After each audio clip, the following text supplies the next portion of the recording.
Just hope nobody don't come down those steps. I can try to move everything over. Good evening, everyone. Good evening. Trying to make everything linear.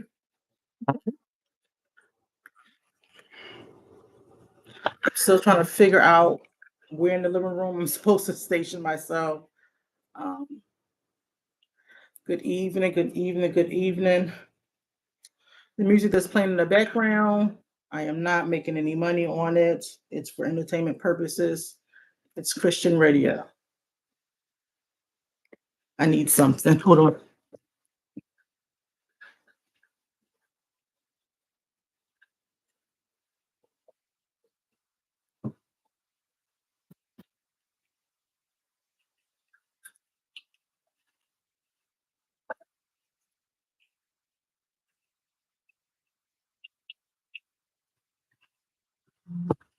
All right, I'm back. I had to get my mouth apparatus. Chewing gum. I can't do nothing without chewing gum. So good evening, everybody. This is part two to dissecting the healing journal. Tonight I'm talking about mending and revitalizing. Mending and revitalizing. Um, how to manage negative emotions. But before we get into our topic tonight, let us go over our mental health midweek check-in. Let me see if this light is too much.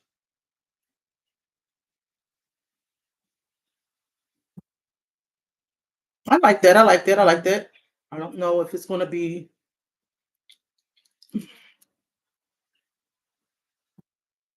right,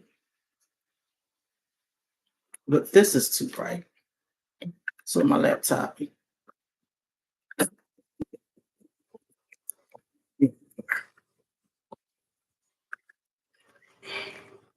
We'll leave it for now. I'm comfortable.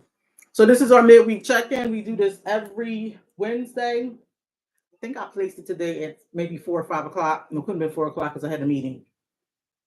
But I placed the midweek check-up in here. And I put that I was feeling relaxed and friendly today, despite things that are going on. But I had a chill day. Phones didn't ring that much. Had a meeting with my superiors. Everything went smooth today. So if you want to check in and put an emoji heart up there that you see that you can resonate with you. The first emoji heart is a red heart. It says, I'm doing great. Then you have that blue emoji heart that says, I'm doing okay. The yellow emoji heart says, I'm doing man. The green emoji heart that says, things are tough and I'm struggling. That purple emoji heart says, I'm having a hard time and wouldn't mind if someone reached out to me. We have that broken emoji heart that says, I'm really in a dark place. The pink emoji heart is saying, I'm having harmony and balance in my life. You're doing what you need to be doing right now. You feel real good about yourself. The orange emoji heart is saying, I'm feeling optimistic and uplifting. We have the brown emoji heart that says, I'm feeling really, with the poop emoji, feeling really shitty right now. And the white emoji heart is saying, I'm having some mixed emotions, some blankness, innocence, and minimalism. The gray emoji heart says, I'm feeling cool and restraint, self-restraint. So my girl Carla, she ain't on here yet. She would normally put that gray emoji heart up there. That light blue emoji heart is the one I put up there. I'm relaxing friendly today. And then we get that last emoji heart that says I'm having some sadness and some anger going on. So if you want to put the emoji heart up there, I use this on a daily basis. Used to check in with people. Sometimes people don't want to even use their words, which is okay. That's why they make the emojis up, right? I'm trying to see if my other best friend, come on. Uh-oh, I got cupped the wrong way. Hold on, I want to burn myself. This is really hot. My tea tonight is I'm still drinking the mullein tea, but I have some ginger and honey up in here. This is a new cup that my best friend got me. And I use it, but this tea is really hot and I don't want it to spill out. So that's what it says. I wish we were next. I live next door. That's gonna happen soon. That's gonna happen soon. But that's my cup. That's my cup. I have so many mugs and stuff.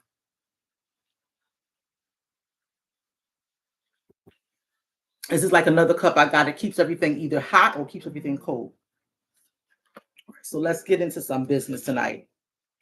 Mending and revitalizing, how to manage negative emotions. Again, I'm taking some things out of my healing journal book. This book is just $20. Um, I don't think my publisher put it in ebook yet. I can ask him about that if he's going to put this in ebook. I don't know, and I don't want it to be an ebook because you have to use it. You have to actually write on it, write in it.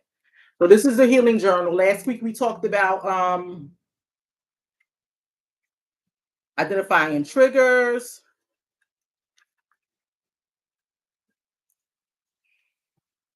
trust broken and trust too easily, all those things. So tonight we're talking about mending and revitalizing. And this all goes together with April. April is Sexual Assault Awareness Month.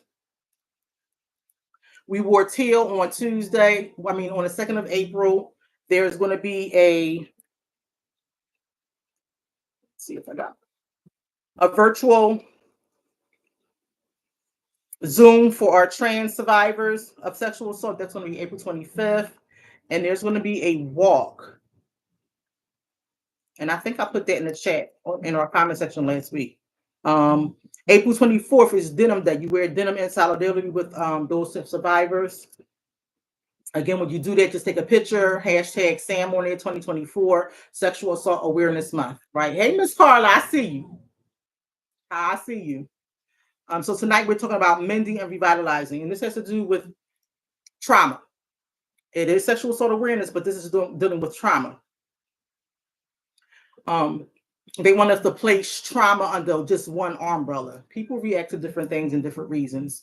Some people are more resistant or resilient than others, and some people go through trauma and they just survive. We never process it or fully. So I'm a bookworm.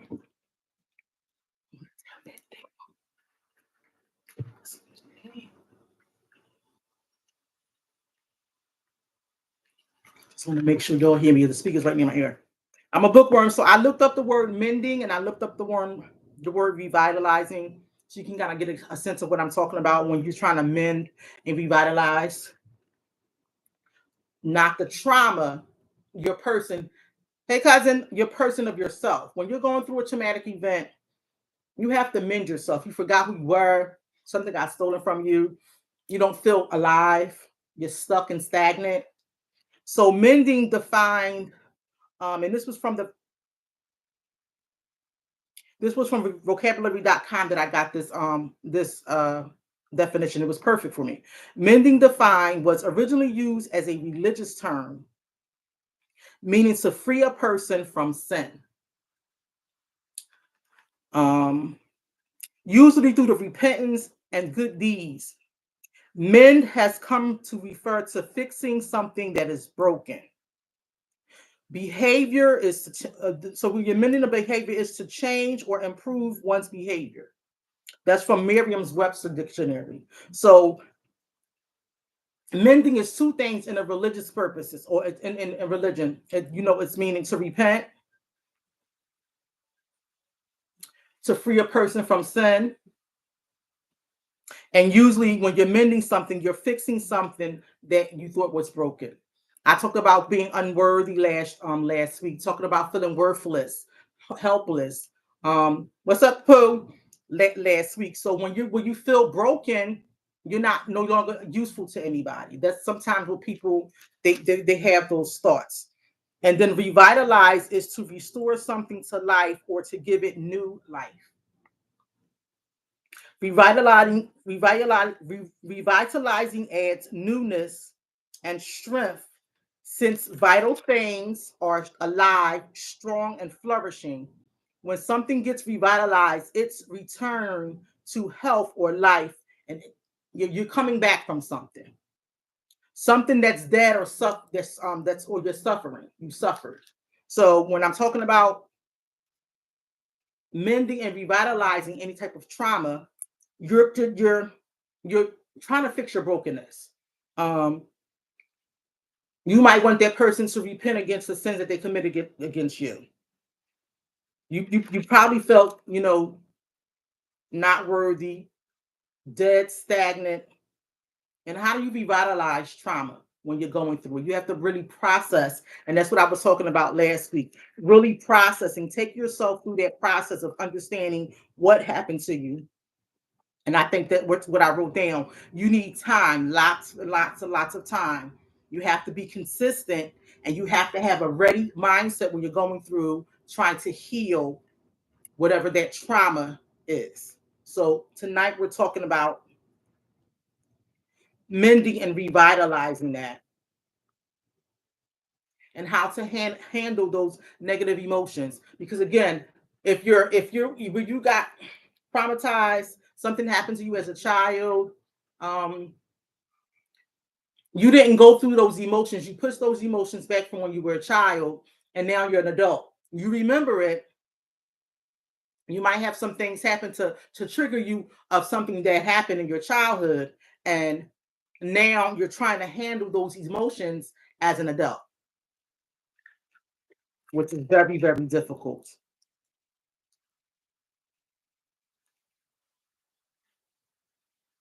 I believe I talked about this before. Now, your child,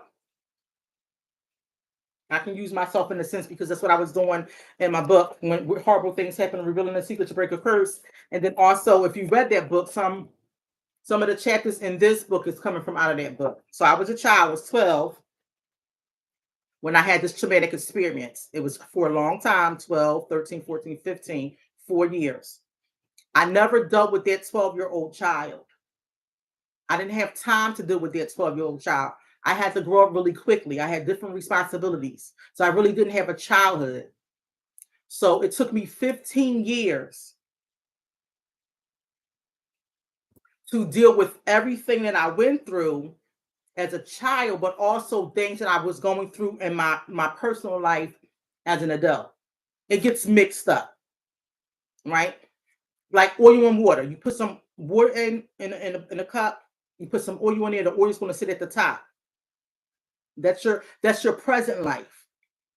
Everything at the bottom is what you don't want to talk about, what you forgot, what you haven't dealt with, what you haven't processed. You can mix the oil up with the water. It'll come together. But as soon as you sit that thing down, when you're mixing the oil up with the water, you're shaking that container vigorously. That's all the emotions that you're going through life. Even though you had this traumatic experience as a child, you're shaking it vigorously. If you ever see water go back and forth, and it's going back and forth, back and forth, back and forth, and you're still going through life. You set that thing down, the water's going to calm itself down, and again, the oil is going to go to the top. This is my niece. I don't know why. Tell her to stop calling me. Unique, don't. There you go. She was calling me. The oil is going to come to float to the top, and you still have your water at the bottom. Still the traumatic experience that you never processed. So that untreated trauma is there. A child can be given away at birth or have something traumatic happen to them that they have to go into foster care. And so they have a sense of abandonment. They have a sense of attachment issues. They have a sense of low self-esteem. They have a sense of that they're not being loved. If that child doesn't deal with those things, or if their child is not getting help with those things as a child, the process of them things, when they get to an adult, it's the same thing. It's just a child that grew up that had some traumatic experience. We have lots of people out here now that's untreated. You never know what somebody went through. Today I was at the fruit stand, and it was this older guy at the fruit stand. I think he was buying the smoothie. He was buying the smoothie. And he asked me, he said, "How are you doing?" I said, "I'm fine." He said, "That's good." He says, "I just had a heart attack." And I'm like, "What?" So I just had a heart attack. I'm like, "Oh," and I said, "What did your doctor say? Why are you outside right now?" He said, "Because I gotta work." I was like, "Sir, when did you have the heart attack?" He was like, 2 days ago. I'm like, "Well, that was Monday. Like, why are you?" I said, "Men never listen. They never listen, you guys." And he was like, "Well, I can't stay home." I said, "Well, what is your doctor telling you?" He picked the smoothie up and he walked away. And I told him, he said to me, he said, I didn't know, because he was Spanish. I didn't know how I got back to my rest stop, or to the stop that he was supposed to be at, because he had the heart attack while he was driving. Imagine that. Your life is flashing before your eyes, and you might kill somebody on the highway, because he was a long state driver. I said, wow. I said, God was with you. He said that was the only thing that kept him. He hasn't processed that he almost died. He had a major health issue. He had a heart attack 2 days ago. I don't know who grandpop that is. I don't know whose husband that is, whose brother that is. But I told him, I said, sir, I'm gonna pray for you, because God telling you to sit down. He's telling you to sit down. And he's like, thank you, thank you. He wished me a good day. Now, when trauma is untreated, they pointed to four things. Usually, you're not treating your trauma, you're suppressing it. And how it gets suppressed is substance use. That was at the top of the list. Substance use, drugs, alcohol, to make you forget, to make you not even feel those emotions that you want to feel. Some people engage in high risk activity, fight clubs, street racing, all those things, to get a exuberant feeling, a high intense feeling. They want to feel something. Some people do self-injurious behaviors, the burning, the cutting, but the behaviors gets difficulty for behaviors.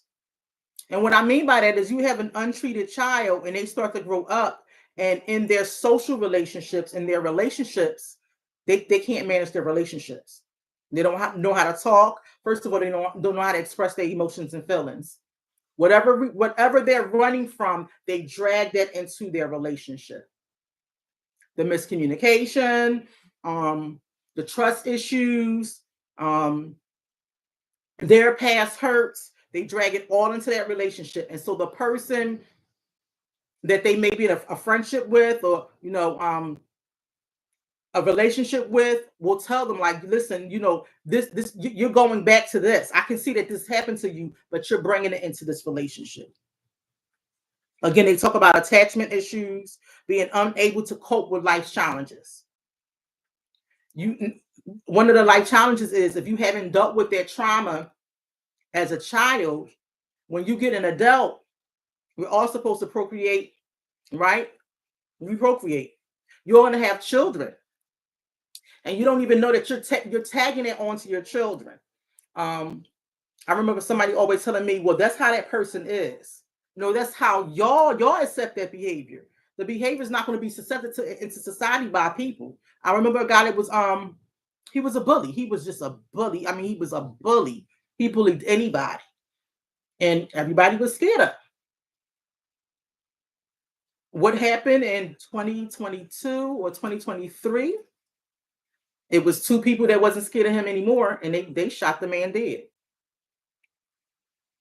They was not accepting. Well, that's how he is.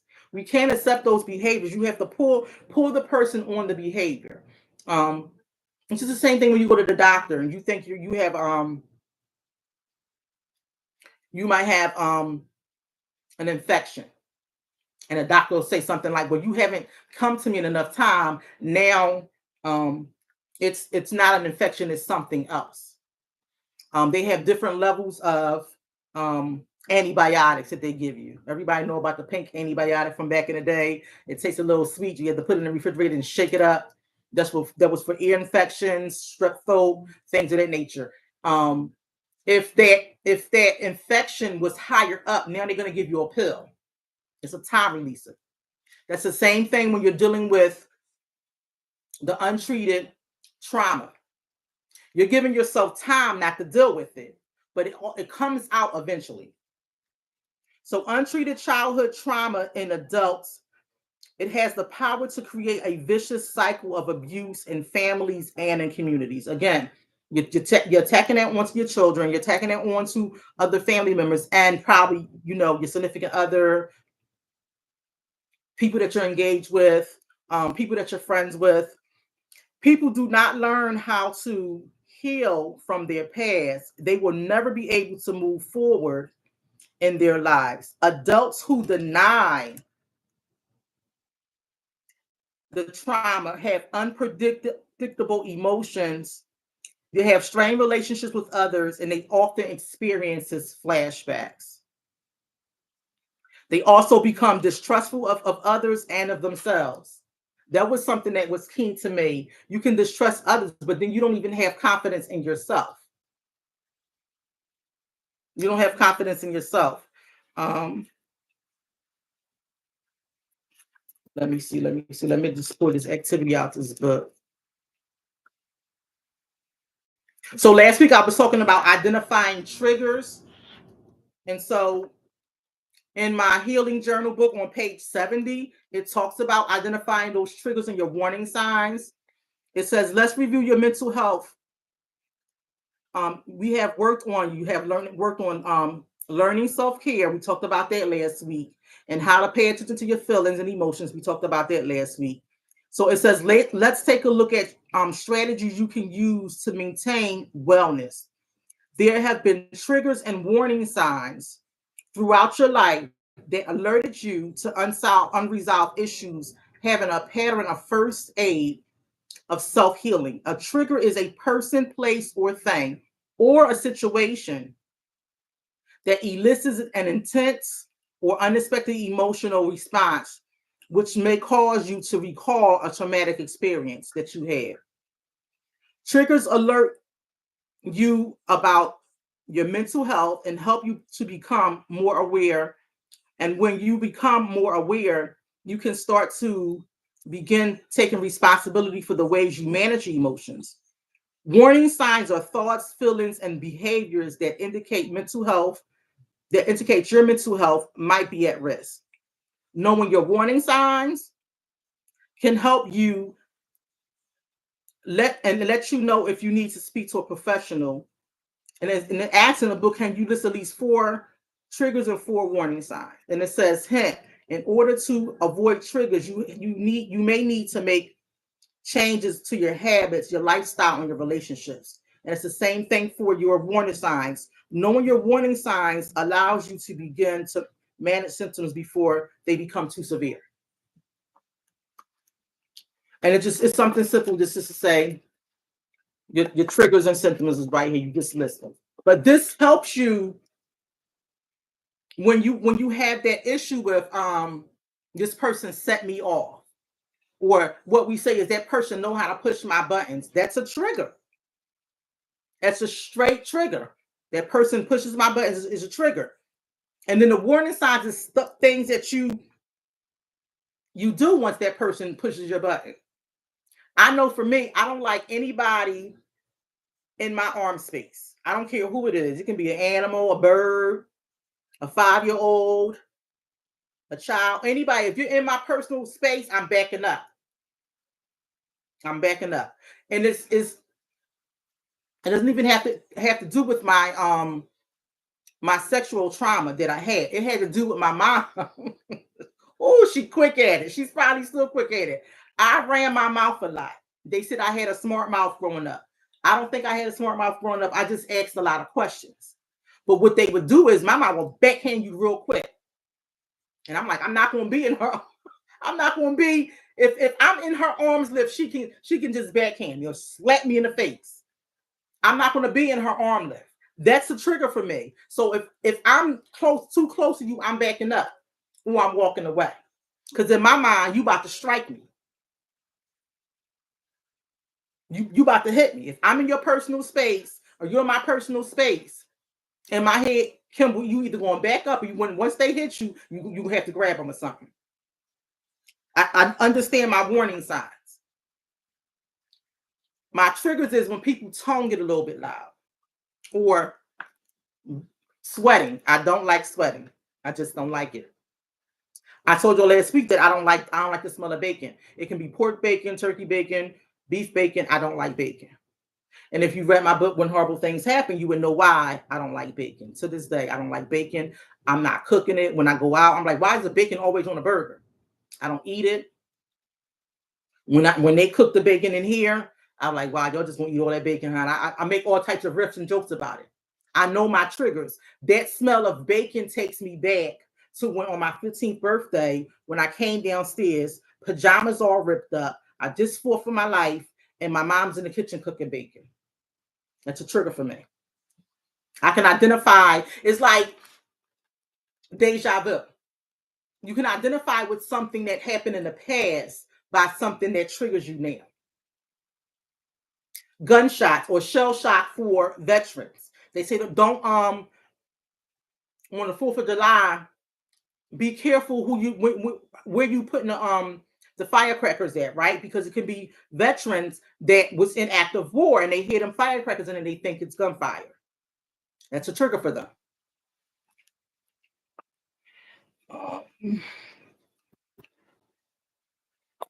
And so it says there are a couple of signs you have to 6 signs you have emotional trauma, but you don't know it.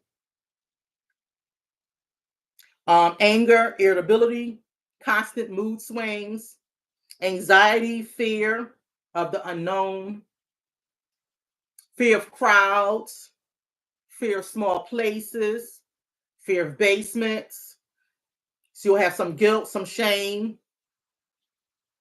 You'll withdraw from others a lot. Like, people don't like to be around a lot of people or certain people. And you'll figure it out when someone says, I don't like such and such's vibe. And you don't even talk to them like that, or you don't even know that person. But every time you go around that person, you don't like their vibe. It's just something about that person that reminds you of something that happened that you can't put your finger on. Your responses are normal. So the anger, the irritability, the mood swings, the anxiety, the fear, the guilt, the shame, even if we're withdrawing from others, your responses are normal. They're normal reactions to an abnormal event that took place. So it's okay to be angry. It's okay to be irritable. It's okay to have those up and down mood swings. It's okay to have the intensive anxiety, worrying, constant worrying about something, having those intrusive thoughts. It's okay to be fearful. Something just happened to you. Again, when you're afraid of something, you have that fight, flight, or freeze. It's okay to have some guilt because they probably said something to you and you feel guilty when it wasn't even your fault. Shame. When things like this happen with incest, molestation, rape, you feel ashamed, especially for children. I said this last week. If a child was raped, molested, or just touched at an early age, our bodies, even though that child is 5, even though that child is 8 or 9, our bodies, God made our bodies to react to those pleasures.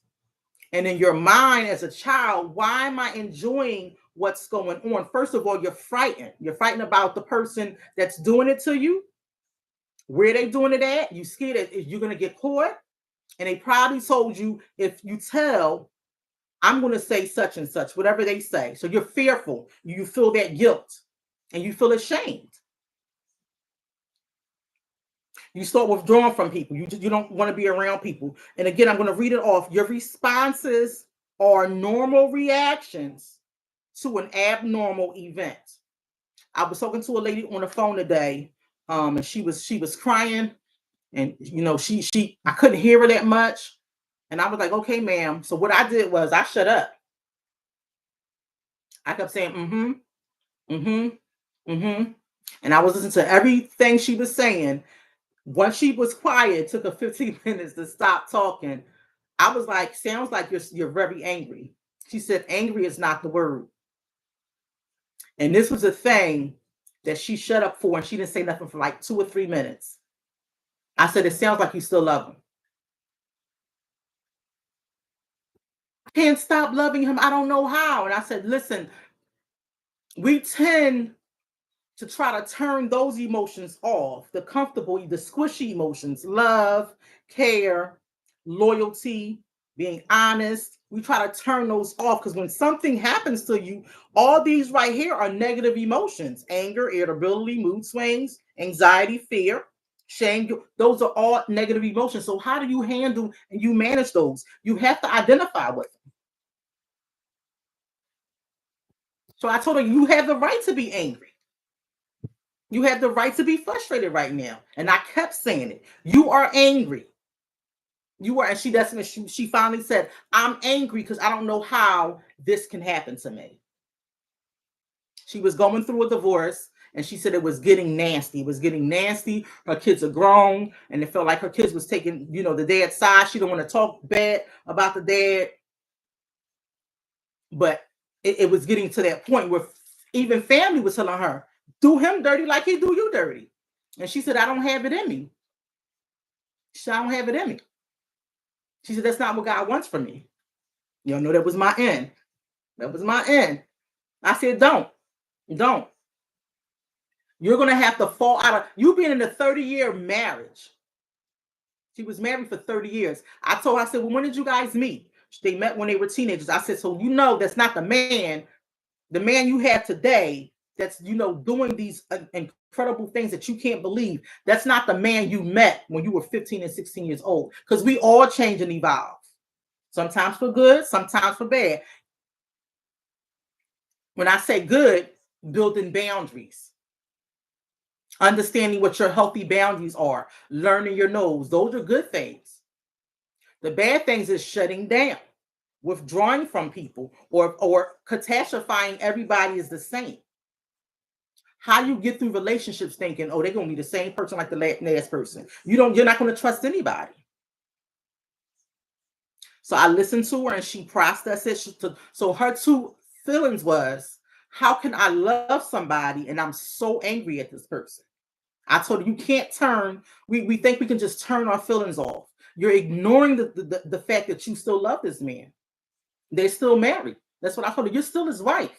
Until you get a divorce, go through that you love this man and tell yourself, I still love him, but right now you don't like the way he's treating you. You're getting angry with him, and talk it out.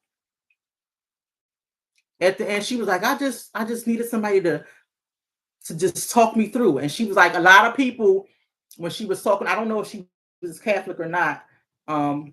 She was talking about Christ, and she was saying,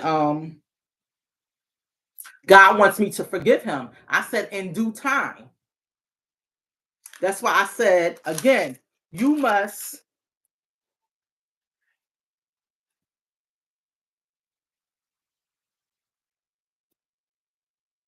You need time. You need time. All the time that you want. Go by your time, nobody else's time. You need time. You need to be consistent with yourself, not with other people that treat people the way you want to be treated or matching their energy. It's not helping you. It's not helping any of us, really. And you have to have, I'm ready, that ready mindset. So when she had it ready in her mind, I told her, I said, what you need to do is tell your kids not to mention anything they talk about with their father because it angers you. I guess he's bad mouthing her to the kids, and the kids are grown now, and they're trying to look in the past and say he basically said that she was crazy. Basically, your mom crazy, and that's why I'm divorcing her. You don't remember this, and this, and that in childhood, and so the kids are now going back saying, "Wow, mom was kind of a little saucy back in the day." But when she was explaining to me, they were like, again, oil and water. So I told her, I said, what you should do is to be honest with your kids. When they come tell you what the stuff that their dad say that your husband says, tell them you don't want to hear about that. If the man ain't dying, or if it's not something new that he wants to, because they got property together. So now that's why the divorce is taking a little bit more time. Property, things like that. So I told her, tell your kids, don't discuss daddy around me. If you go see him, you go see him. First of all, they're grown. If you go see him, you go see him. But don't discuss him around me because it triggers me and it gets me angry.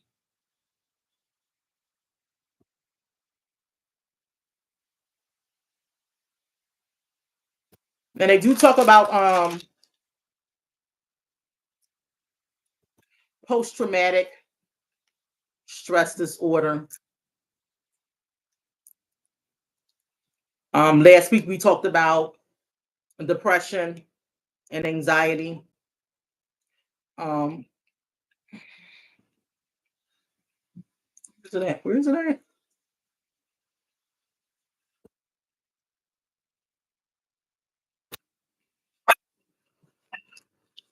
What's the matter? Ain't nobody at the door. PTSD. This is something cool that I liked about post traumatic stress disorder. Your nervous system gets stuck, and you remain in a psychological shock, unable to make sense of what happened or to process your emotions. So post traumatic stress disorder, the stuff that happened before, you're still in shock. It's like you get stuck in time. And I tell people, when on a traumatic event happened, you know the story because you're the story. So you know what happened. You just get stuck in a particular spot in that book, and you have more life to write about. You have more things that's going on for you. You had some exciting things that happened for you: childbirth, your children graduating, you probably getting promoted at your job, you probably graduating from getting your degree or whatever. You get your own business, but that traumatic event keeps happening to you because you can't turn the page. You feel stuck. You're unable to make sense out of what happened, and you darn sure don't want to process those emotions.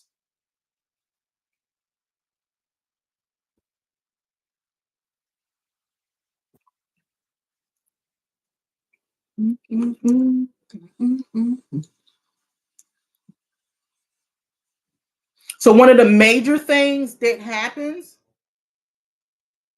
when someone violates you, when someone takes you out of your comfort zone, when you feel safe at a certain place, and now that place is no longer safe for you. Tyler Perry said he used to go under his house and hide under his house because he knew his daddy was going to come home. So the house didn't feel safe for him. Under the house felt safe for him. I don't know how he got under there, but it was a nice big space that he used to play down there, daydream down there. Home didn't feel safe for him. He didn't want to stay home. My room didn't feel safe for me. Never wanted to be in the room by myself at all. So trust is very difficult. Even though you go through life and you pick up relationships, you might have coworkers, associates, you may have homies, you may have new friends. There's still slight trust in you that says, I don't know about that person. You might not even tell them what happened. You might make up a whole different story about yourself. Establishing meaningful relationships may prove to be complicated as the nature of the abuse, mistrust of oneself, and again of others. You don't trust yourself. You lie about everything, and it ain't even that serious. You lie. You don't trust yourself, nor do you trust anybody else.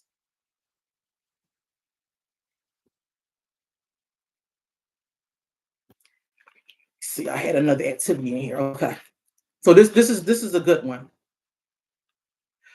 So what happens when there's trauma? What happens is a loss of control. You don't have control over anything that's happening to you, especially if you were a child. Even if you are an adult, if you're an adult, you want a rape, you don't have no control over that. The person has overpowered you. Matter of fact, the rape sometimes is not about the sex act, it's about power and control. especially for men. Men don't report as much as women report. And sometimes they say that women report too late. What's too late? When you keep going through the same thing over and over. So this next activity is on page 71. What's in your control and what's out of your control? What's in your control are your opinions, your attitudes, your aspirations, dreams, and desires. Things that you can't control are foreseen events, what happened in the past, and how others judge or perceive you. Your past is weighing you down today. Your goals, your future happiness. So in the boxes below, right on the left side of the boxes, what you have control over. And in the boxes on the right, right in those, what you don't have control over. These boxes to the right are heavy and it's tipping the scale over. And so that's what it's telling you. It's more over here, more boxes over here than it is over here. And so those unforeseen, I'm sorry, I'm looking down, y'all. My box, I got the Visalines. I got the Visalines. I'm looking down. Those unforeseen events. You don't even go out with your girlfriends, your friends. Nah, I ain't gonna go out there. They don't sound too cool to me. They're like, what? You stay in the house, or you stay in the house. You feel safer in your home, but then life is just passing you by. You don't even know that you're irritable now when your friends come around and tell you about, remember you wanted to go here and you didn't go, or you'll make plans. You'll make plans and then don't go at the last minute. I see so many memes that says, so excited to go out, and 10, 15 minutes later, they call like, you ready, you in your bed clothes, eating and looking at some TV, you Netflixing it. That's due to some untreated trauma.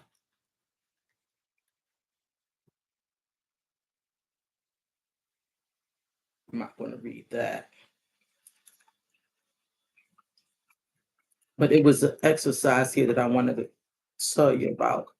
Hey, Miss Brittany, inbox me your address so I can send you this book. You sold into my ministry, you get this book. I thank you so much, hon. Inbox me your address so I can send you a copy of this book. It's a journal.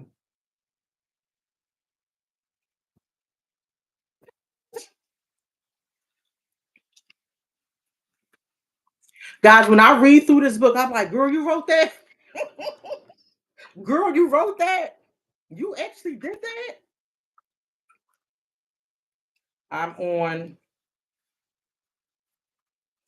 book 3 now, and it's really difficult for me to write. You're pouring things out.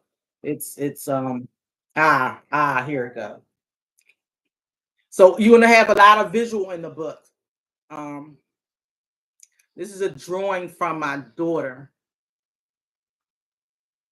She did a lot of the I don't want that to fall, but it is. She did a lot of the illustrations in this book.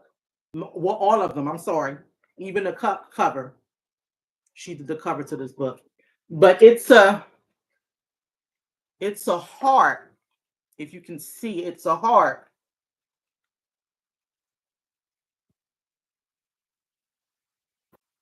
And at the bottom in red, it says, darling, you are not falling apart. You're getting rid of the pieces that no longer serve you purpose. This is a surgery of the spirit. And this is a surgery of the spirit and can be as painful as hell. Healing does not feel good, guys. I said that last week. If you had a really, really deep cut, burn, even not even a if you get burned, period. Because I got burnt by my oven. And it was on the top of my hand. It's still a little dark. It's still a little dark. No, I'm putting no cocoa butter on there. Just let it heal. But if that thing stings so much, so when you get a burn, they tell you to put your hand under cold running water, or put frozen peas or something on there, vegetables or ice. I thought the burn wasn't deep, but once I put the cold running water under there, it felt like it was hotter. When I put the ice on there, I couldn't stand the ice. It hit down to my nerves. This thing, I think at the last end of May, I got this burn. It's just starting to heal up now. And it hurted like hell.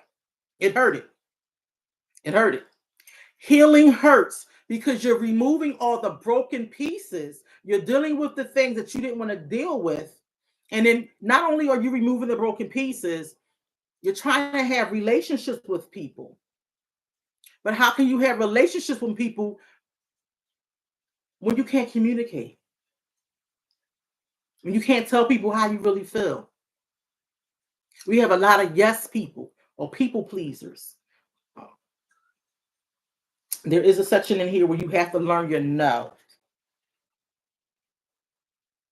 And I broke that down. No does not mean can't.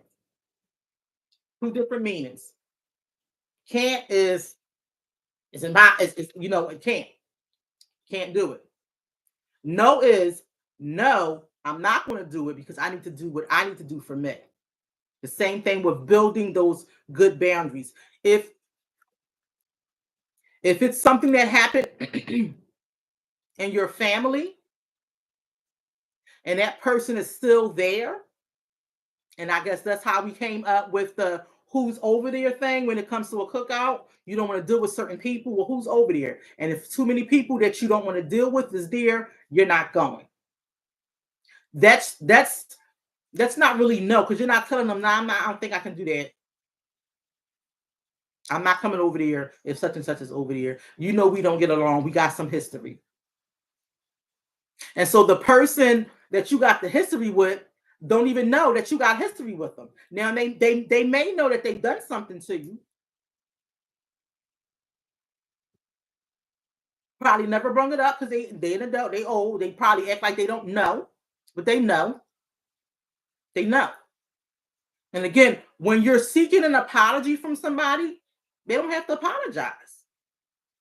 They don't have to say, I'm sorry I hurt you. What you have to do is put yourself in that position to say, listen, you had this control over me for so long.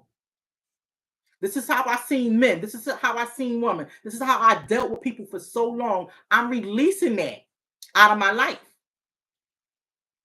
You no longer have that control over me. With an apology or without an apology, I will no longer give you that control over me.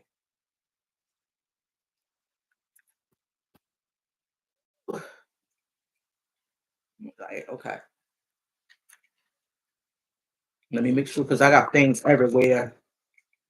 We talked about PTSD. So it says allowing yourself to feel what you feel when you feel it, acknowledge your feelings.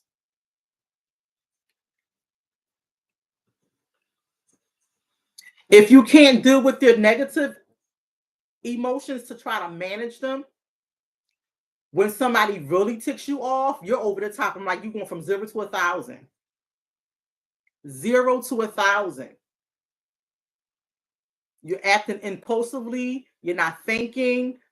You probably don't. I always tell people there's a difference between the Tasmanian devil and the Incredible Hulk. They're like, what? I use this a lot for my teenagers that, give me attitude. Like what used to give me attitude. I'm like, well, when I'm talking to their parents, well, how angry do they get? And I look at the kid because the kid knows more about the Tasmanian devil and Incredible Hulk than mom knows. And they be like, no, I ain't that wild. Some of them say, yeah, I'm the Taz. I'm Taz. The Tasmanian devil, when he's angry, he's very destructive. He tears everything up. He tears everything up. And once he's done, he'll look and say, well, what, you made me do it. You took me there. The Incredible Hulk, you have to get him angry. Right, as we thought. You have to get him angry. Once he's angry, Hulk smash everything up. When he comes back down from the anger, now he's realizing, Dad, I messed stuff up. Get the sense of the two? There's a lot of people out here that's very, very angry. They're walking around, they're ticking time bombs. And you might be that person that day that ticks them off. We never know what anybody is going through in their life. Never know what they're going through, what they've been through, until you push the wrong button, until that trigger just comes out.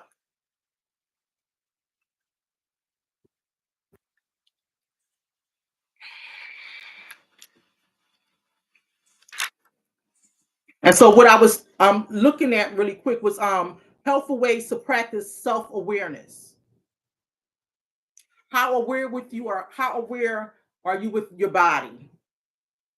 When you're angry, the tension that you feel in your body, is it in your neck? Do you feel it in your chest? Is it, when little kids when little kids get angry, they hold their hands and go, that's boys. Girls are just, what do you do when you get angry? Said last week, when I get angry, before that person comes in front of me, I'm talking that thing out. Because in my mind, my tongue won't say something that's going to last you, and I'm going to hurt you. And in my mind, again, you hurt me, I'm going to hurt you. What they say, hurt people hurt people. I had to start changing that mentality and start listening to what I was saying to people, because I was silenced. I had no voice. I was silenced. So once I got my voice back, once I was able to get myself under control and say, I'm not going to allow anybody to treat me that way, no matter who they are. I got my voice back, and then I started seeing that my relationships with people was not really good. People was like, Kimble, you were mean. I'm like, really? No. I was quiet. They like, no, you was my bad. I'm sorry. Let's move forward. And matter of fact, I had somebody I was talking to last night. I always tell people, if it's from middle school and high school, I don't remember anybody unless you. And it's in my book. Unless you had a impact on my life, I don't know you. I don't know anybody from middle school or from high school. I know two people, Renee and Kenny. Renee was my best friend, and Kenny was a guy that I tried to talk to in high school. I don't know anybody else. Nobody in my neighborhood. When I see him, I'm like, oh. So she was saying yesterday, like, you don't remember me? She remembered the teacher class we was in. She remembered conversations that we had. And I was like, no. So she sent me a picture. I was like, oh, okay. I can only remember her family, their family names. Because back in the day, your mama will ask you, where you going, who you with, who over there. Let me meet their mom. Let me meet their girl. Whoever's taking care of that child, we wanted to know. So we knew you by your kin. And so when she said the last name, I said, oh, I know exactly who they is. I knew the person. I knew her sister or her cousin, but I didn't know exactly who she was. When you're dealing with trauma, you put a wall up around you, an invisible wall up around you. And it's okay to have that wall up, but you're going to have to start taking that wall down, because the whole world is not like what you went through. You've missed good times in your life because you felt stuck in that spot. It's what they call it, Groundhog Day, the movie Groundhog Day. You're repeating that day over and over and over and over again. And when you get into relationships, you pull that stuff into your relationships and don't even realize that you're dragging something in your relationship, like the activity last week that I showed you with the rocks and the pebbles that turned into boulders. Now imagine having a book bag on, like Hansel and Gretel. Hansel and Gretel put candy and breadcrumbs down to remember their way back home.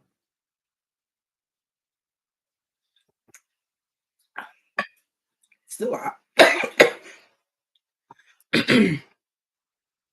Imagine going through life and you had this thing that happened to you as a pebble. And as you go through life, there's other things that happen to you. Good things and bad things. Maybe you got left back in the 3rd grade. Good things and bad things. Maybe when you went to your first dance, You got a kiss from a boy. Good things and bad things.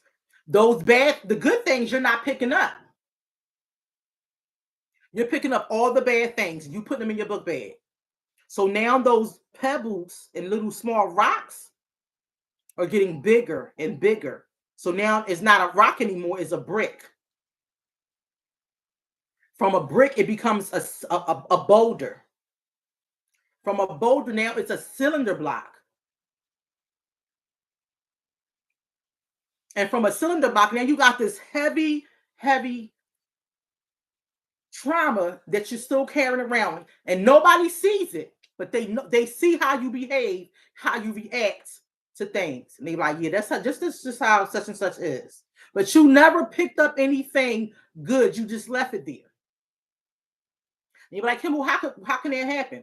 You don't want to remember the happy moments because you're still fixated on I'm not safe.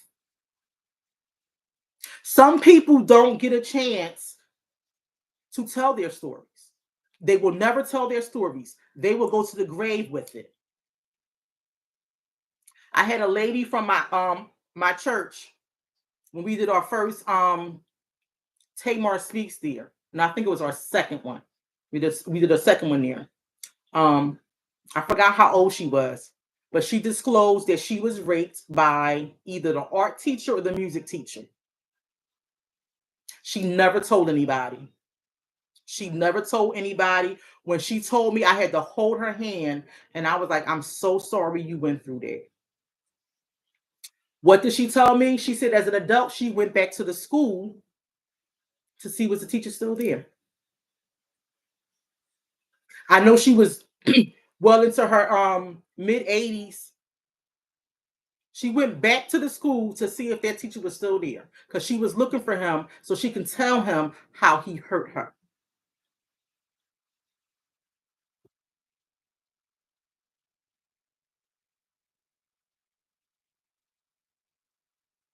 Let's give you time to think about that. When are you going to put that book bag there and I got those boulders in here? You don't even need that anymore. It's like a ball and chain. You don't need it anymore. Go from mending to fixing what's broken that you had no control over and revitalizing, bringing yourself back to life. There is more to you. When I was going through therapy, and even when I reported my crime, well, the crime that happened, they labeled me as a survivor. You survived. You happy? Oh my God, I just survived. It was so traumatic. I can't believe I survived. And you'll have that in your mind for a long time. I survived this traumatic experience. And if you're able to tell your story and you're able to get justice, now you're looked at as a docket number in the court. So it'll be the city of Philadelphia versus such and such. Now you're just a docket in the court. Because as soon as that court date is over, they forget about you. You just go right back in the files. And then when you go to treatment, you're a survivor. Trauma, docket, survivor. You survived it. And in going through all your things in your life, having kids, they're graduating, maybe having grandchildren, you still never processed that incident. You can tell a story really, really quick of what happened, like it happened yesterday.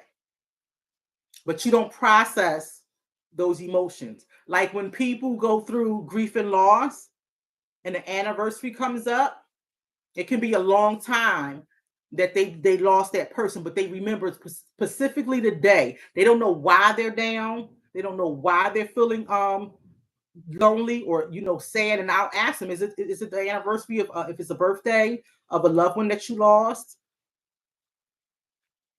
Is it is it a holiday that came around? 4th of July is about to come. My dad passed on the 4th of July. And it's so funny because he would always tell us, oh, y'all want to throw a cookout for me. He would always say, y'all want to throw a cookout for me. I don't want the 4th of July to come around. My dad's birthday was March 21st. I took off work And I was supposed to go to a restaurant and have, get a steak dinner because that's what my dad liked. And I just didn't want to do it. I didn't want to be around anybody. I didn't want my neighbors to see me because they knew my dad's birthday had came March 21st. I stayed in his house. I put on his nice Adidas sweatsuit. I had me a nice breakfast and I listened to all the music that I knew my dad listened to. Now I was in a sad moment, but some of the music that he listened to was some hip hop, you know, some Lil Wayne, some Mary J. Blige. It was some, so I went through the Al Greens, the boo-hoos, the sadness, the blues, and then I start remembering. So I started taking out my phone and remembering the good times about my dad. Yes, I was still sad. I miss him like crazy. I miss my father like crazy. But when you get like that, you'll take yourself back in that rabbit hole. And again, Alice in Wonderland in a rabbit hole, you know what's at the top. You don't want to go to the top because you don't want to deal with that. But you can't understand. You don't know what's at the bottom either. So then again, you put your hands out to stop you from falling. Now you again, they call, I think it's, well, some people call it purgatory. I don't know what that is. I don't believe in it. But you're stuck there. You don't know what to do. And because people of color have a negative stigma on mental health. A lot of people are like, I'm not crazy. I didn't say you were crazy. How are you coping right now? How are you coping? How are those people in Baltimore right now coping and that bridge is down? An economy is going to go right down with it. That, President Biden said it's going to get fixed really quickly. They're looking at years to try to get that bridge back up. And they still have not found 4 people because it was 6 people missing. They found 2 bodies. They still not have found those 4 people. How do you think the family feel? Each day that goes past, they know their loved one didn't make it, but they can't process and have a funeral to say goodbye to their family member. The same thing with the little girl. I think she was in Chester that got swept up by that water over there. They haven't found her body yet either. And they stopped the search party for her.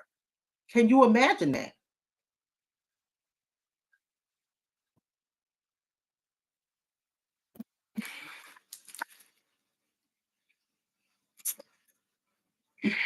Let me see. Did that one. Here it is. Living through your experiences may result in betrayal, lack of trust of the feelings of uncertain danger in old and new relationships. You may feel confused about what is safe and have difficulty trusting others, even those whom you trusted in the past. Let's list those individuals. So I have down here family, associates, and acquaintances.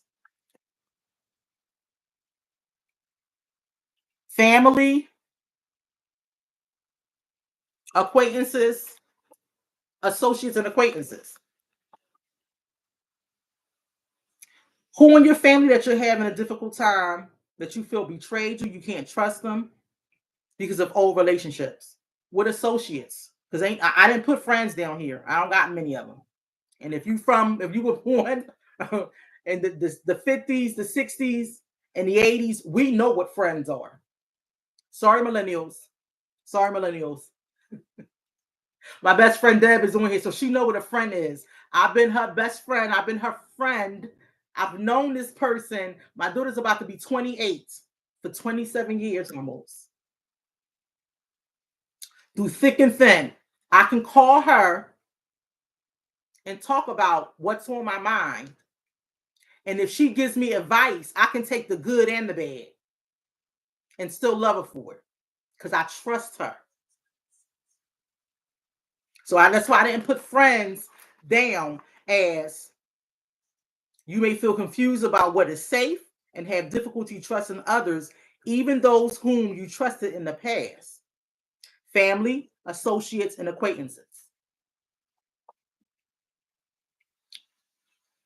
I know somebody that was saying, and this is how we pick up other people's mess. And that's why they call it generational. If this person doesn't call me and let me and say, I'm sorry for your loss, if they come to the funeral, I'm not talking to them at all. I was like, what? Why they have to call you? Oh, because they called me for somebody else's funeral, but they didn't call me for this person. And I was like, oh, okay, that's deep. And they was like, such and such had beef with her. I'm like, okay, if such and such had beef with her, why is that your beef? Why is that your beef? Now you're picking up someone else's trash and you're taking it on for yourself. You don't like this person because that person had beef. It's so much going on out there with the beef. Oh, I don't like her because she got beef with her. That's crazy. You don't even know that person. We still got some family members out here that got stink attitudes about something that the auntie did 10 years ago. And I know in my family, the old heads, they all of them, they almost all gone. They almost all gone. Those old heads, if they had beef, then you didn't get involved with the family.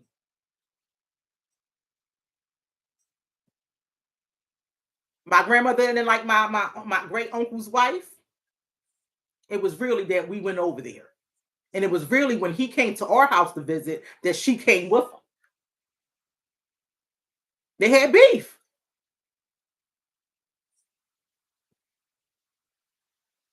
I said, I don't want that to happen with me and my kids. So if any of my sisters or my brothers, we got beef, y'all still aunts and uncles to your nieces and nephews.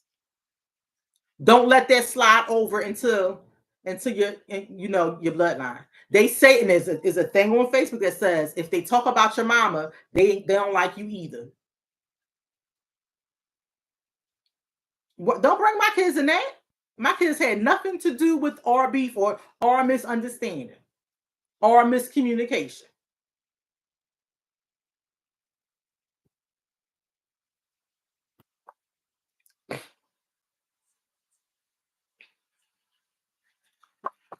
So we're talking about building boundaries. So once you identify the family members, the associates, and the acquaintances that you have issues dealing with their trust, they give you some confusion, they hot, they cold. It talks about building healthy boundaries. Healthy boundaries are the limits you place around your time, emotions, your body, your mental health to stay strong with who you are. It is also protection from being used, drained, or manipulated by others. And it says, let's see where you are if you have healthy boundaries or lack creating healthy boundaries. That's that thing about saying no, being a yes person, being a people pleaser. So do you struggle with telling others how you feel? Was it hard to write the letters? And in this book, it's asking you to write letters. And I believe it's asking you to start writing letters to some people that you had difficulty with. Because you wouldn't dare tell them in a face. So you writing letters to people that hurt you before. Fear rejection from those relationships with family, associates, and acquaintances. If you have abandonment issues, if you have low self-esteem issues, confident issues, you're always going to feel like you're rejected. You don't fit in anywhere. And that probably could be from the abandonment. Your mom left you. You don't know your father. You were given away. You were in foster care. People pleasing, seeking approval to feel loved or accomplished. I don't know if I was people pleasing, seeking approval to feel love or accomplished. I wouldn't say that I was seeking approval to feel love. I always loved me. I never gave up on myself. I never even let what other people told me I was supposed to be become me. Deb said she wrote them and she read them out loud. It made her feel so much better. That's my book before I wrote this book, I always told people to read or purchase Burn After Reading. It's kind of like a work journal as well. And you have the once you finish this book, Burn After Reading, you either burn it and move on with your life, or you read it next year to see if you're still in that place. What I was doing was trying to make all these big accomplishments for myself because I always felt that I was down. I never got validated for anything I did in childhood, in adulthood. Never got validation. I was loved. I knew my grandma loved me because she always said you got a roof over your head, food in the refrigerator, and clothes on your bed. So if you go for the 5 love languages, my grandmother did things for us. Made sure we had a roof over our head, clothes on our backs, and food in the refrigerator. She never spoke. I never even heard her say, me personally, she loved me. But she did. She made sure we had clothes, our hair was done, we was never dirty, we never wanted free food, we never starved. That's how she showed us she loved us. And so I always try to do bigger and better things to, let her see, Grandma, look at me. Look at me. Y'all don't know my story. I got pregnant my last year of high school. I did not graduate high school. I dropped out of school to take care of my daughter. I did not graduate high school.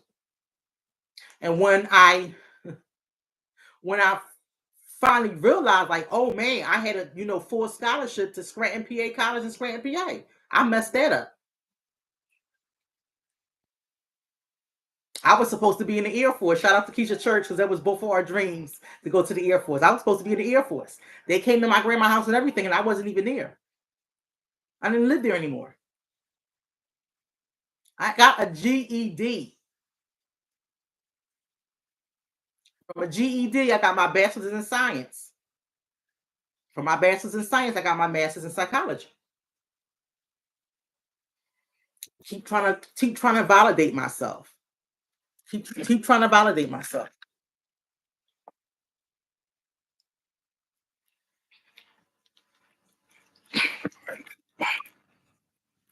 Think it's giving me some pointers in here. I know I wrote them down.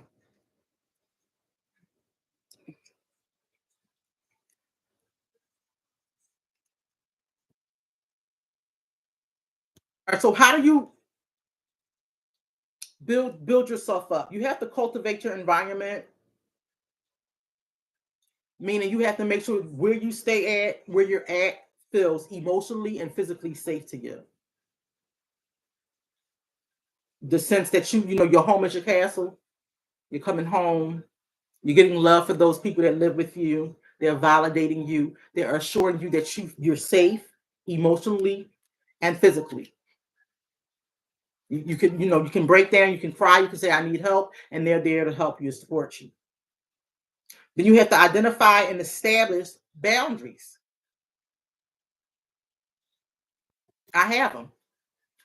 Once I feel that I wore my welcome out and I'm not getting good conversation, because I'm a talker.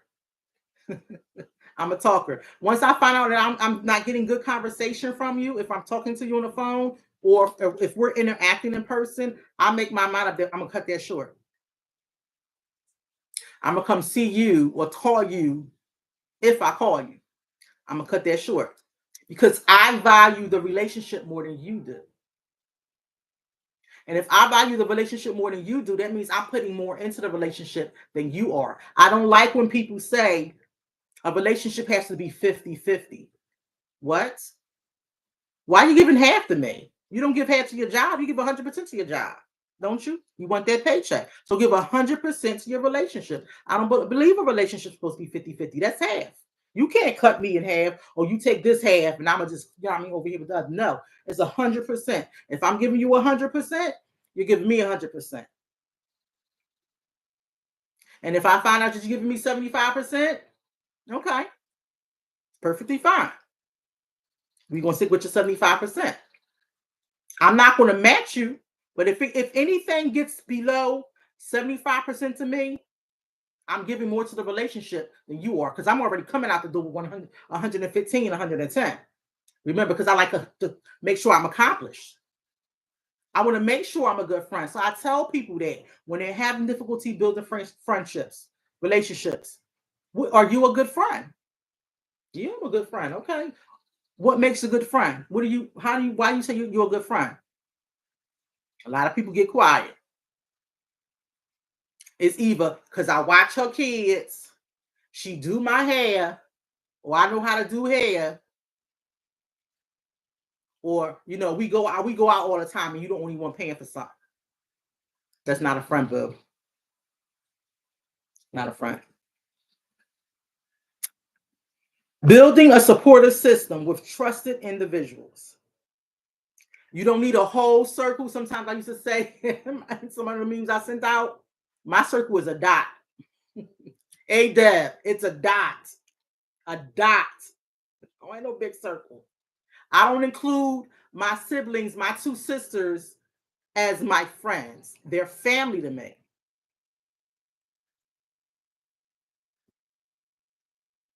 So much beef happens with the family. They're family. I go to them with family matters.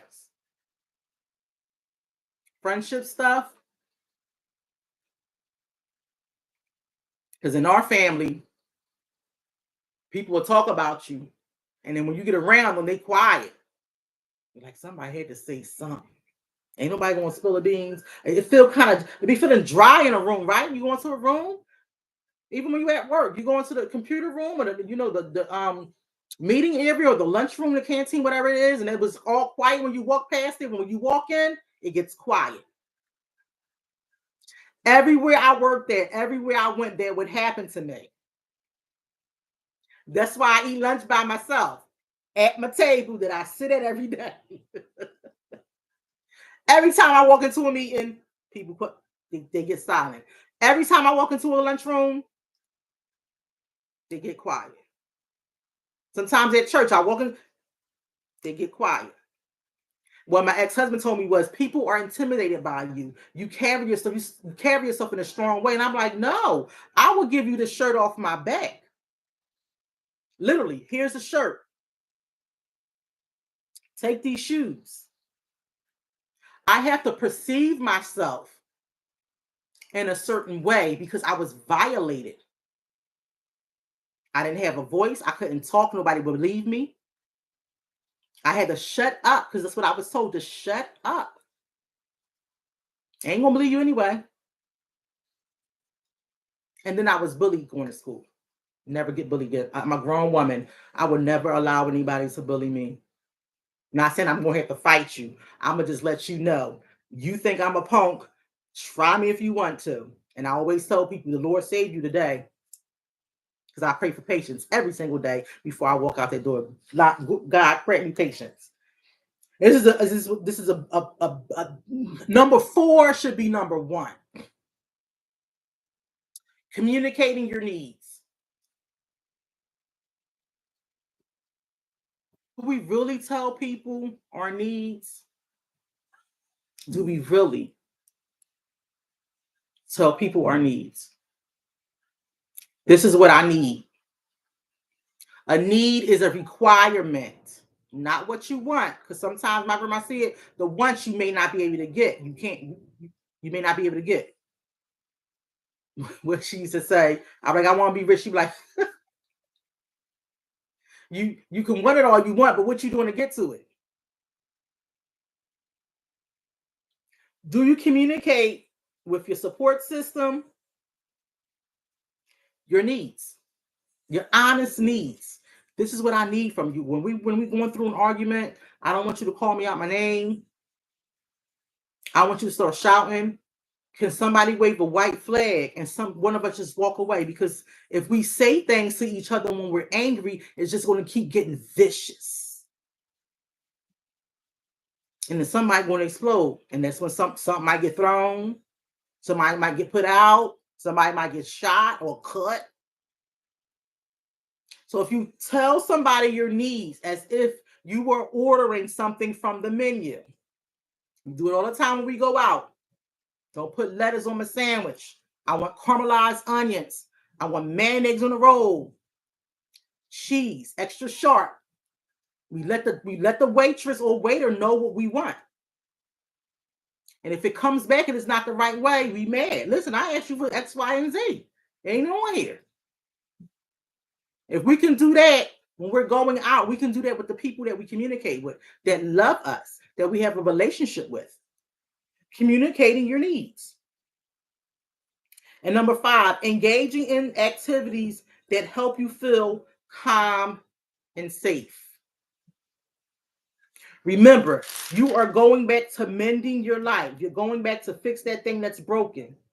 You're going back to, not recognizing, in a religious term, the meaning of being a free person, free from sin, usually through repentance, mending. You're changing the behavior. Revitalizing is, again, restoring something to your life or giving it new life. You can't go back and change what happened in the past, but you can restore and give it new life. You can say, this thing happened to me. It tore me up. I probably still struggle with it, but I'm not going to let that run my life. You're giving it new life. So in that new life, you're engaging in activities that help you feel calm and safe. So if you have anxiety, if you always feel anxious, you're not going to be around large crowds. There's going to probably be 10 or 15 people that you can really hang out and swing with. You're going to go to the off-peak movies, or you're going to ride the bus on the off-peak times. That means when there's not a lot of people. I talked about this a long time ago. Those off-peak times is when there's not a lot of people outside conducting business, running errands, or going out to eat. Noon time is when everybody is going to lunch. My lunch is at 3 or 4 o'clock though. Noon time, everybody going to lunch. Everybody ordering out. A lot of people work from home. They going out to eat noon time. So you don't want to go to a restaurant at noon time when you have social anxiety. You don't want to go to a movie theater when the movie come out because everybody going to be there. You may not be able to go back to a certain place, and that's okay. Know that trigger. So when your family call and say, you want to come over Aunt Becky's house? No, I'm not going over there. Y'all know what happened at Aunt Becky's house? No. How dare you?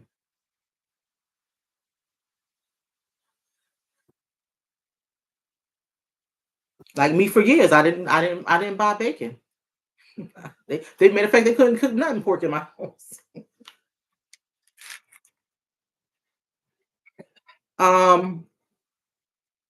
So one helpful hint again is to practice self-awareness. Be aware of how you're feeling, what you're feeling. Self-care is to nurture a regular habit of checking in with yourself around. It's 4 R's, y'all.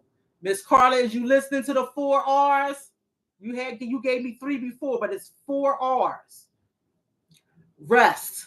How are you doing physically? This is what you should be asking yourself, checking in with yourself. How am I doing physically? What does my energy level look like? Have I gotten at least 7 to 9 hours of sleep? If your body is not able to rest, it's always on a heightened alert. You're always in that flight movement. Your mind is not at ease, not even when you're trying to go to sleep. So you have to check with yourself. How are you doing physically? Where's your energy level at? My watch tells me my stress level. That thing was up the day, baby. That's what you lying. You lying stressed out. But it was up there. I was like, wow. So it told me some things that I got to do to take the stress from my body. Relaxation. Decompress, make time to relax, and ask yourself, are you feeling anxious or do you have any tension in your body? A lot of us relax by staying in our car for probably 45 to 50 minutes before we go in the house. That's our relaxation time.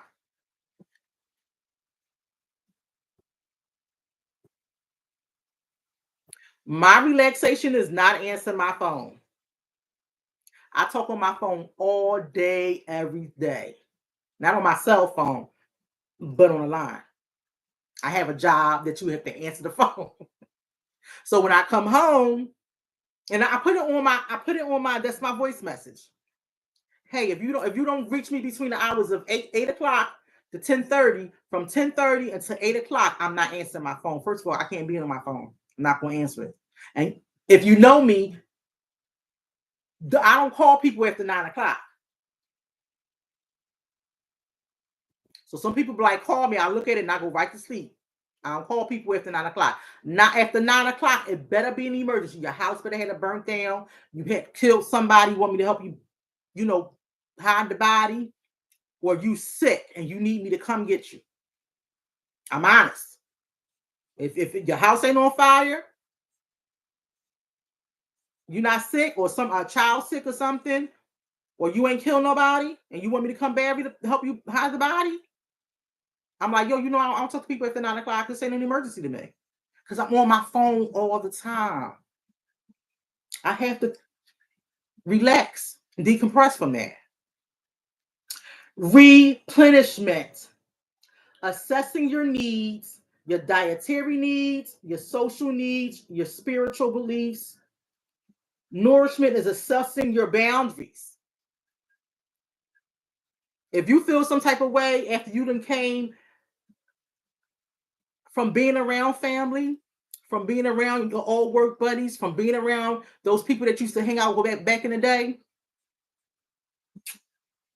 do you think you want to go back there and do that again?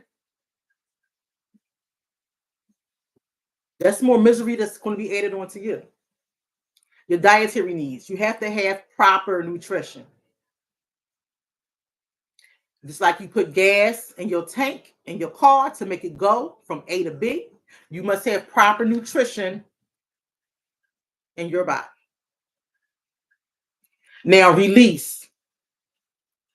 You got to offload or process energy that is no longer serving you. Get it off you. It don't belong to you. If they got a stink attitude, if they're upset about something that they did and they get mad at you for, give it back to them. Nah, bro, they ain't mine. They ain't mine. I'm sorry, I can't take that. These are the boundaries that you set. Remember, you got to be consistent with it. This is what I set for you.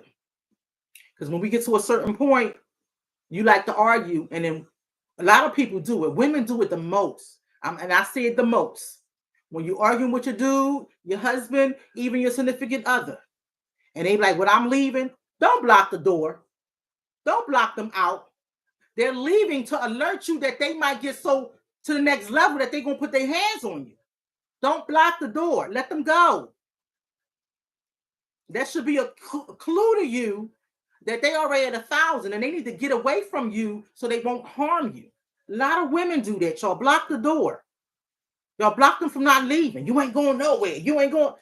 And if he shake the hell out of you, now you, oh my God, he put his hands on me. He trying to tell you, Lo, let me go.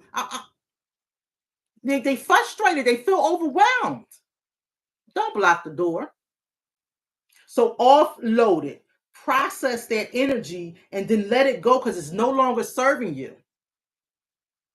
We wear so much stuff on us that's not us. Other people's problems we wear on us.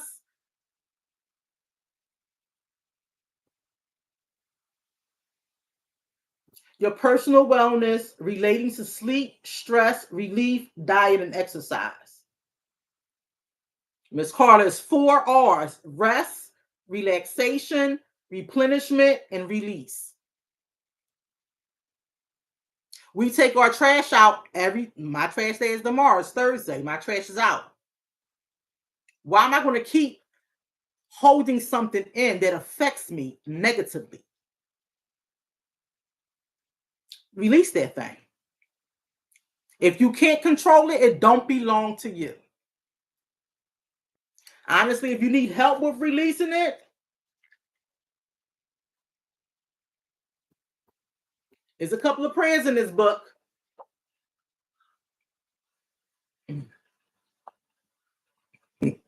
Oh, excuse me.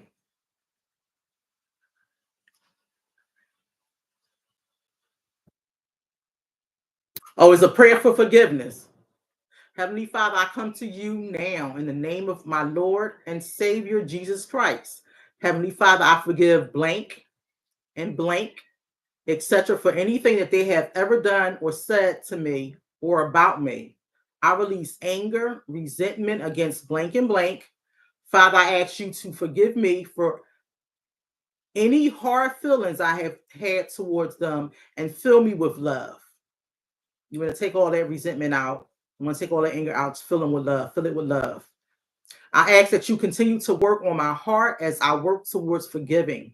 Father, I want you to release the shame, hurt, guilt, anger, and resentment that has been holding me back from you. Father, I pray that your love flows through me to let go of the past and look forward to being fixated on you, God. Jesus, I come to you now in your precious name, and I ask you to forgive blank and blank for any unforgiveness they have in their heart toward me or others. Father, I haven't received an apology and may never receive it. God, I know that through your son, Jesus Christ, he paid for all of our sins. He paid for blank sins and blank sins. Grant us mercy and ask that you bless them in the name of Jesus. To God be the glory. And it says, as you begin this journey, get ready to encounter Jehovah Rapha, the Lord who heals. Hey, God.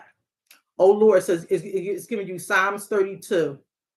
Psalms chapter 30, verse 2. And this is in a New Living Translation. Oh, Lord, my God, I cry to you for help and restore and help, and you restore my health.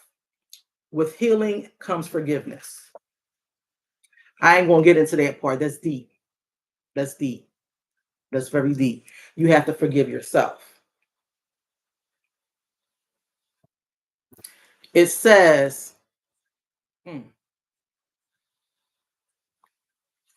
Christ died for all sins. I was just at a woman's gathering at the church this last Saturday, and Pastor Pinky was saying some things that we hold on as trash, but some things we can recycle, some things you can't.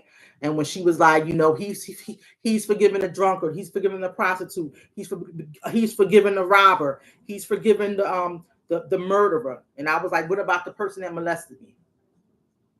Did he forgive the molester? When he said all sins, he meant all sins.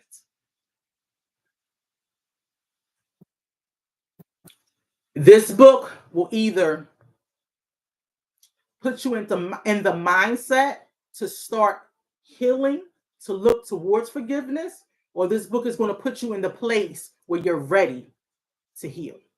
It's going to be either or. Do I even want to do this right now, Kimble? Do I even want to read this book right now? Because I'm not even in that place. I'm still angry. Okay, you're angry. There's activities in here that you can pick out to help you process those negative emotions. All right, I done held on to this so long, Kimble. I'm getting older and I'm getting tired. I just want to release this thing. There's letters that you write in here to release that thing. What you said, Miss Carter, you hate your book.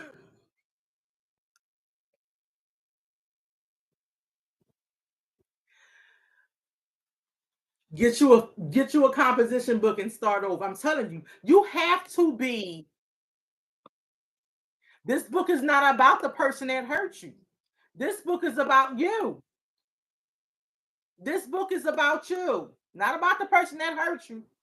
You dealing with the hurt. You holding on to the trauma. They always say the person that hurt you is they sleeping good at night. You the one having tossing and turning.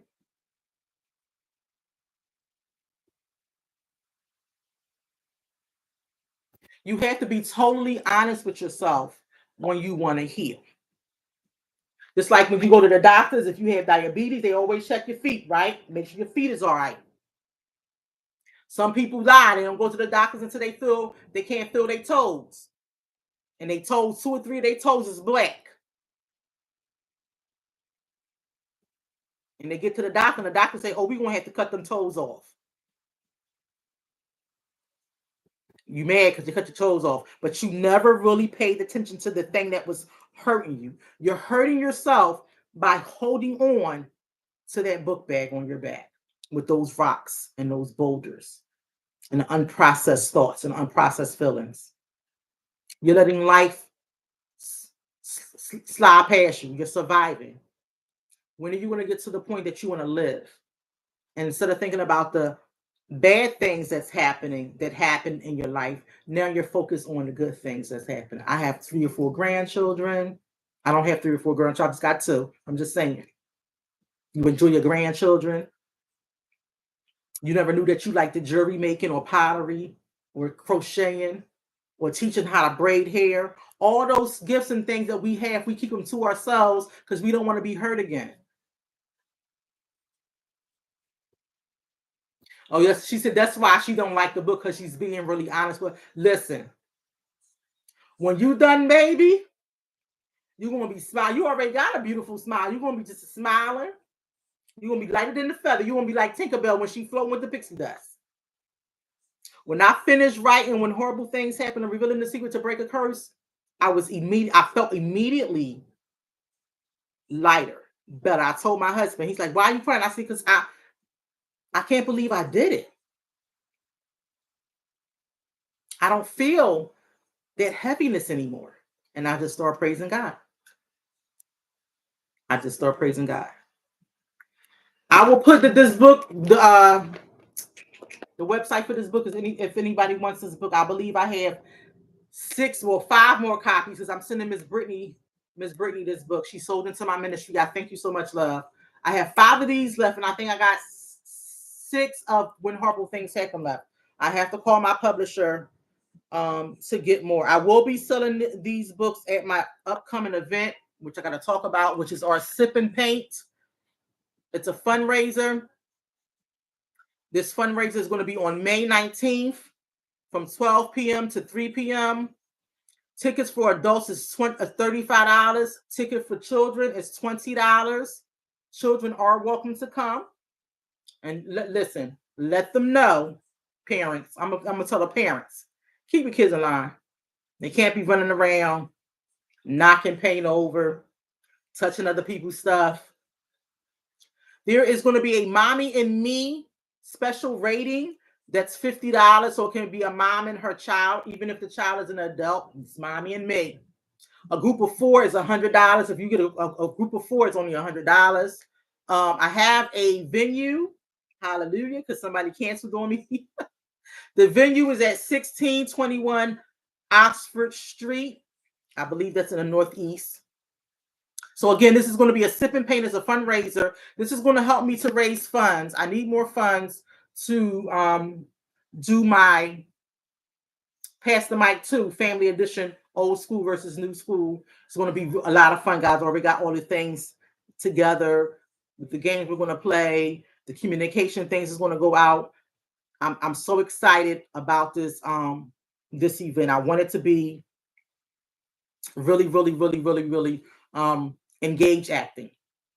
So this Sip and Paint is going to help with that. The money that I'm using for this venue and the money that I used for my last venue was the first Pass the Mic. That's actually the funds that I raised from my sneaker ball. And that was a fundraiser.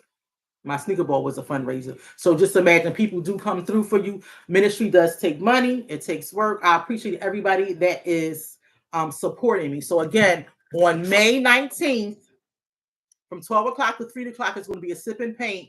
There's going to be wine served there, and it's going to be mocktails for those people that don't indulge in any alcoholic beverages or some wine. That's all going to be served there, some wine. I'm trying to get a vendor to come through to sell some food, because I do not want to purchase any food. I don't want to do all that stuff. I just want to focus on this. There's going to be gift baskets.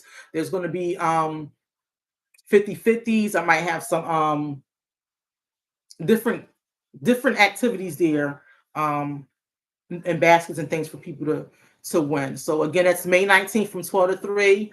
It's a sip and paint. Tickets for adults is $35. Tickets for children is $20. If you have a mommy and me, that's $50. And if it's a group of 4 people, it's $100. That's at 1621 Oxford Street. I'm going to put the Eventbrite link. I'll give you a spritzer, Miss Carla. I'm gonna make some homemade ginger ale. I'll give you a spritzer. Spritzer can be some little cranberry juice in there or some real, maybe I can crush the cranberries. Ooh, girl, you're making me think. Honey, you know how I get. But thank you. This event is May 19th. It's on a Sunday from 12 to 3. I hope to see you guys there. I will put the Eventbrite in the chat so you can just get your tickets from Eventbrite. And I'll also put in the chat some resources for tonight. I thank you all for hanging out with me. If anybody was triggered by anything tonight, and if you just wanted to talk, just inbox me and I'll reach out to you. I'm always here to have an ear to listen. I love my job. I love what I do. It's just to help people move from surviving to living. That's the Cottage House's Just Do It thing. You know, Nike has Just Do It. Cottage Houses, you going from surviving to living. And when I tell that to people, they kind of pause. Like, you're just surviving. Imagine just surviving, not living. My name is Kimble Evans. I'm your trap therapist. You guys be safe and have a good night.